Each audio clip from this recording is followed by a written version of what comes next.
On a cold Monday morning, an 18-wheeler backed into the gravel lot of Caldwell Powertrain in Asheville. The truck driver dropped a delivery waiver onto the workbench and told Holt Caldwell that CEO Maren Vrain had signed off on dumping 6 ruined engine blocks, calling him a backwoods mechanic who could keep the trash. Inside the trailer sat 6 dented, rust-stained engine blocks lined up on the concrete floor. Holt approached the 3rd block and wiped away a layer of grime from the casting mark. His hand began to shake as he recognized the serial numbers 0017, 0020, 0041, 0046, 0053, and 0068. 4 years earlier, he had hand-assembled and signed every single one of those VP7 race blocks. From the small office doorway, his 9-year-old daughter, Wren, noticed his hand trembling and asked if he was all right. Holt assured her he was fine, reached into his old desk, and pulled out a yellowed folder containing technical schematics signed by his own hand as chief powertrain engineer. That night, after Wren fell asleep, Holt called Del Mosby a trusted friend from his past, whom he had not spoken to in 3 years, and asked him to come to the shop immediately. Del arrived early the next morning and stood in shock before block number 3. He reminded Holt that company founder Wallace Vrain had personally hired him in 2009 because Holt was the only engineer who truly understood heritage engines. Del explained that when Holt's late wife Eleanor fell ill in 2018, corrupt executive Garrett Voss sat on Holt's $2.4 million severance package for 93 days to force a non-compete clause, leaving Holt with nothing while Wallace suffered a stroke before he could fix the fraud. Del pointed out that Wallace's daughter Maren knew none of this. She was simply running the business on balance sheets steered by Voss. The following morning, Maren summoned Holt to Double Mountain Coffee House in Asheville to sign additional liability waivers. Sitting with her legal team, Maren openly insulted Holt's worn flannel shirt in front of the CAF patrons, asking if Asheville mechanics knew the difference between a shop floor and a conference room. Holt quietly read through every line of the document, signed it without arguing, and asked Maren if she was absolutely certain she didn't want to keep block number 3. The question unsettled her, but Holt simply gathered his paper and walked out into the street. Driven by unease over Holt's question, Maren spent the week investigating the disposal manifests. She realized that Garrett Voss had personally selected the engines, bypassed standard protocols, and arranged the transfer himself. When Maren reviewed her father Wallace's original will, she found a forgotten clause stating that no VP7 heritage engine could ever be sold or destroyed without written permission from the original chief powertrain engineer. Confused, Maren drove back to Caldwell Powertrain without notice. She found Del Mosby sorting valve springs for free, while Holt meticulously honed block number 3 until it shone like new. Realizing this mechanic was no ordinary worker, she returned home and studied an old photograph of her father standing beside his head engineer. Looking closely at the photo under a desk lamp, she noticed a distinct scar on the engineer's right knuckle, the exact same scar she had seen on Holt's hand when he signed the waivers at the coffee shop. Maren returned to Asheville, holding a small wooden box retrieved from her father's private safe. She laid it on Holt's workbench, and together they opened it. Inside lay an unmailed letter written by Wallace Vrain in 2017, detailing how Garrett Voss had embezzled $4.7 million through fake engine disposals, routing race blocks to private overseas buyers.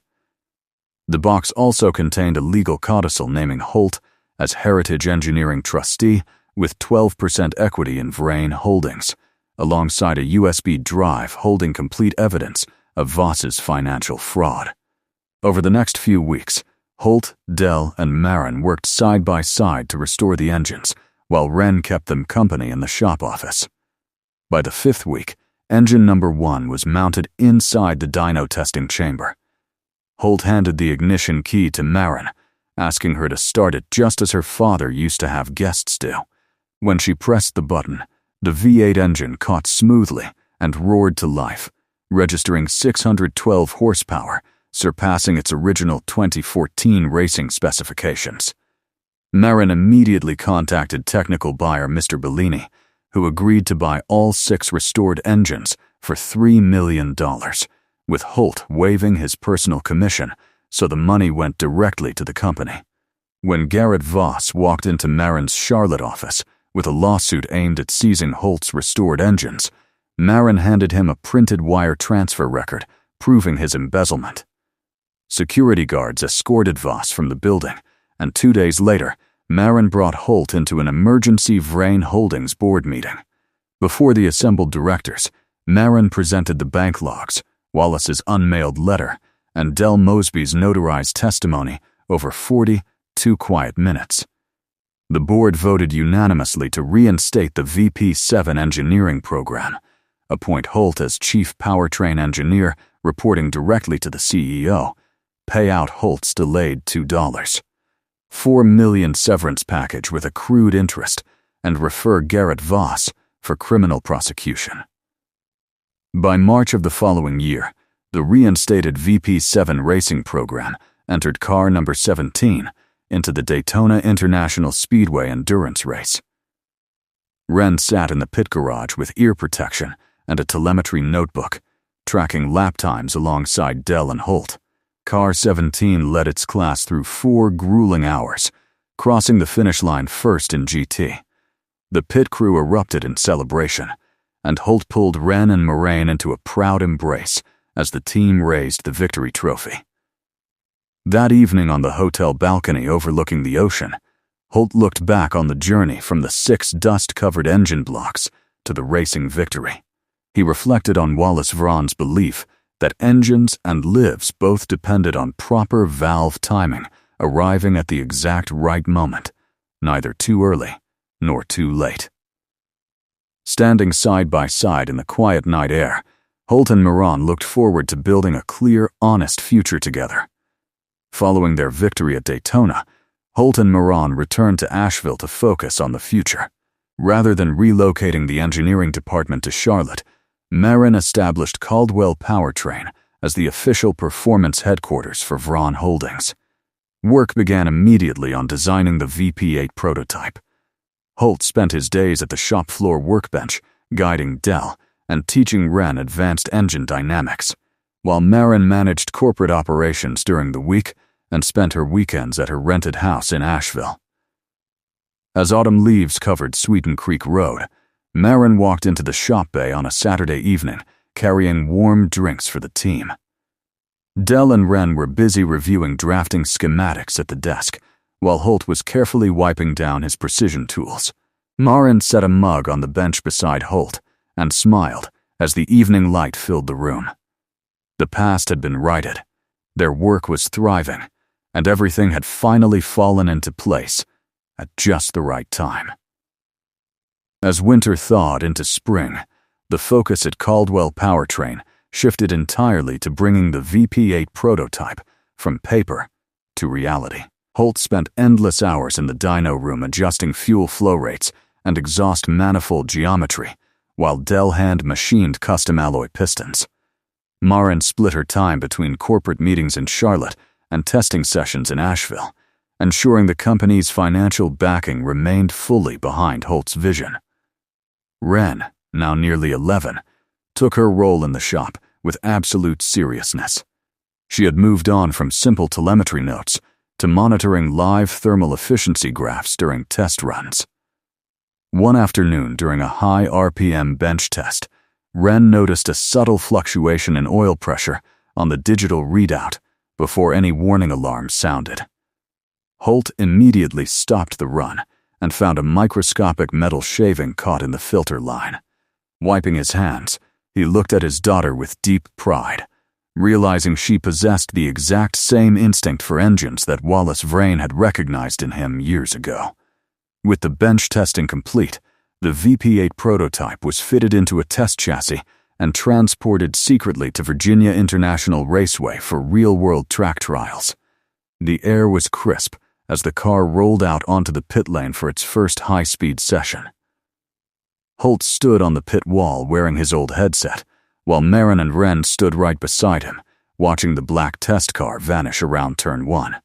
The car completed 20 laps without a single mechanical flaw, running 3 seconds faster per lap than the previous VP7 specifications, while maintaining significantly lower engine temperatures. When the driver pulled back into the hot pit lane and killed the ignition, he pulled off his helmet and told Holt that the engine delivered seamless power out of every corner. Dell let out a triumphant cheer, and Marin placed her hand on Holt's arm, knowing that their long effort to revitalize the company's engineering legacy was an undeniable success. A few weeks after the successful track test, Vrain Holdings formally announced the VP8 program to the automotive world, securing major racing contracts for the upcoming season. Despite the massive commercial success, Holt refused to expand into a sterile corporate facility, choosing instead to keep Caldwell Powertrain in its original location on Sweeten Creek Road. On a quiet Friday evening, as dusk fell over the mountains, the shop bay was filled with the soft glow of the overhead lights. Dell had gone home for the weekend, leaving Holt, Marin, and Wren in the office wrapping up paperwork. Wren sat at the desk quietly reading her textbook, while Marin handed Holt a hot cup of coffee as they stood near the main bay doors. Looking out over the quiet lot where an 18-wheeler had once dumped 6 rust-covered blocks, Holt felt a complete sense of peace. The struggles of the past were finally behind them, replaced by a deep partnership, a thriving legacy, and a bright future shared together. Thank you so much for watching today's story. If this video touched your heart, don't forget to hit that like button, share it with someone who needs to hear it, and subscribe to Solo Dad Stories for more touching tales about family, dignity, and second chances. Let us know in the comments below which moment stayed with you the most. We'll see you in the next video. Take care.